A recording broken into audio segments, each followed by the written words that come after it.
Allez, salut à tous, on est pour une petite vidéo de bricolage, nettoyage, rénov.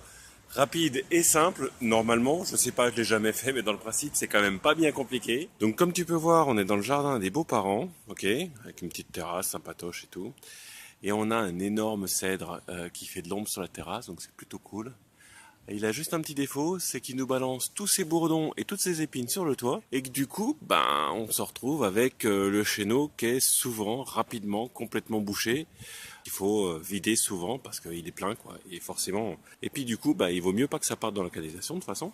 Allez, déjà, je vais vous montrer quelle gueule ça a, et puis on va commencer tout de suite. Bon alors déjà, je vais essayer de pas péter la gueule pour filmer. J'ai tendance à préférer les échelles aux escabeaux. Mais là, tu vois la gueule du chéneau, quoi. Alors tu vois qu'il y a de l'eau au fond, tu vois qu'il y a les gros bourgeons du cèdre, et puis plein d'épines partout, et puis un énorme mur d'épines au bout, avant la sortie. Et puis tu vois qu'on a ça sur toute la longueur en fait. Zou. Donc ce que je vais faire, c'est tout nettoyer ça, puis enlever tout ce qui sert à rien et tout ce qui gêne pour que ça recoule. Parce qu'actuellement quand il pleut à grosses gouttes, en fait le chéneau il se remplit, puis ça coule par-dessus. Allez, c'est parti. Bon alors, petit instant culturel. Ça, c'est une canalisation, enfin ça, c'est une conduite d'évacuation en zinc. Ok, ça, c'est un chéneau en zinc qui a été peint aussi.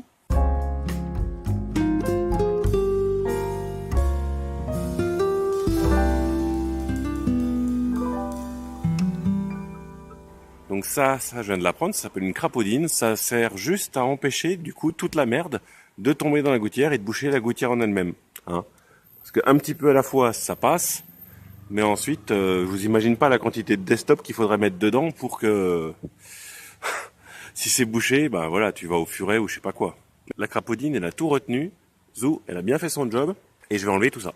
Donc pour ça, tu prends quoi? Tu prends un seau, puis tu prends une truelle, et puis tu creuses autant que t'es con. C'est juste un petit peu long.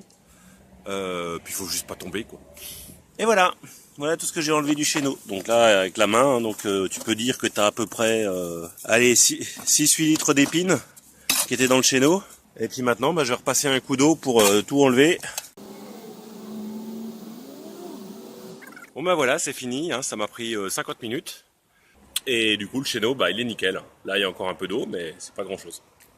Ça coule bien.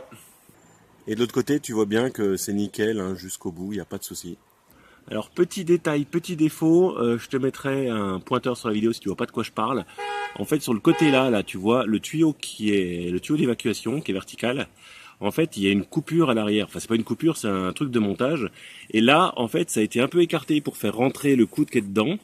Et ce qui fait que quand il va à grande eau, ce qui tombe là tournoie, fonce sur le côté ici. Ce coude là il doit s'arrêter à peu près ici, je dirais au pif. Et donc du coup, à ce niveau-là, tu as encore une fente ouverte sur le côté, et le coude il est déjà terminé. Donc ce qui fait que tu as un peu d'eau qui sort de la gouttière, qui coule sur l'écrou, puis qui ensuite coule un petit peu sur le mur.